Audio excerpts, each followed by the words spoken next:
In front of me is Samsung Galaxy Z Fold 6, and today I would like to show you how you can turn on or off fast wireless charging. Begin by launching settings and scrolling down to access battery. Then scroll all the way down to tap on charging settings. And use this switcher next to fast wireless charging to manage it. You can also just tap on fast wireless charging on the left and manage it from here the same way.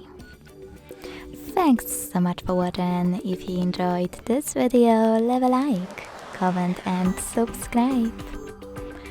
Bye!